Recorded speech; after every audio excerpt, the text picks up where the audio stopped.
there is things, as I stated, that went on that affected him psychologically and mentally, and what he did was absolutely wrong. We offer no excuses because there are none. And we're not sitting here telling the court to give any other reason. There is a reason why it happened. It is not a valid reason, and he is going to, as Mr. Urmson said, accept the consequences.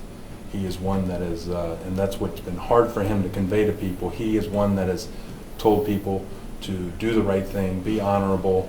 As you can see, he helped a number of people in their lives, and yet he went through this scenario and caused harm to someone, and he accepts ramifications for it. It's a one-time thing, Judge, that's going to affect him literally for the rest of his life. It's not a small thing. It is something that is going to penalize him from this day forward until the day he dies, not to mention the effect that it's had on his family and the community as a whole. We just want the court to know that this isn't a series of events that has occurred over and over and over.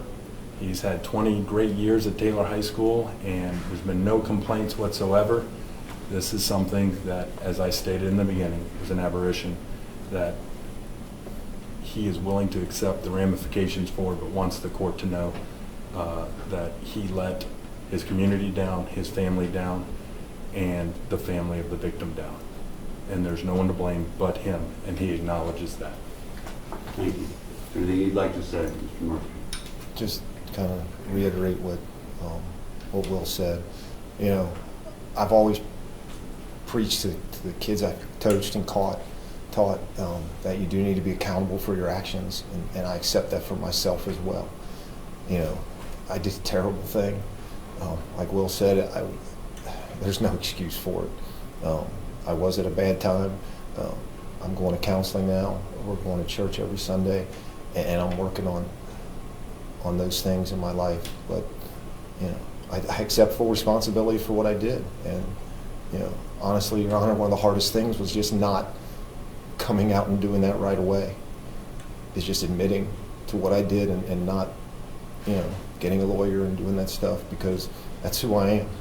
I'm somebody that thinks you need to be accountable for your actions in life.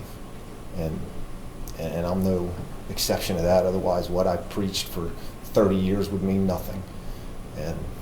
And so, you know, whatever you decide, I accept. You know, I did this terrible thing to her and her family. I'm as sorry as I could ever be about doing this.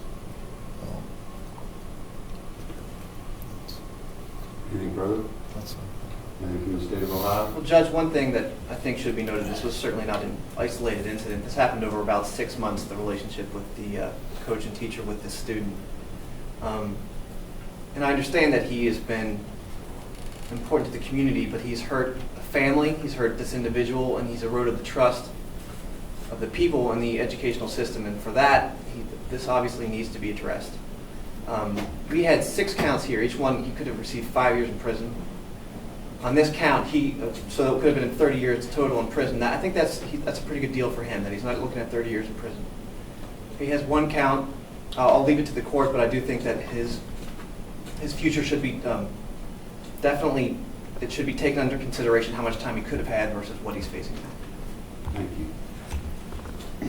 The court has considered the PSI, the victim impact statement, the statement of counsel, the statement of the prosecutor, the statement of the defendant, and the people that stood up and spoke on behalf of the defendant. The fact of the matter is that you engaged in a sexual relationship with one of your students, and that's completely unacceptable.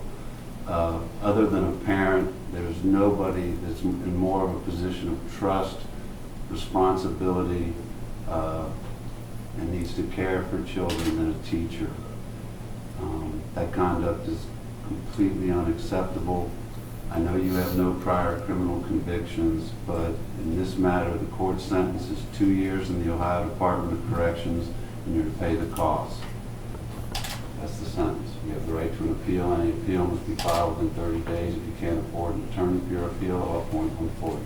Good luck.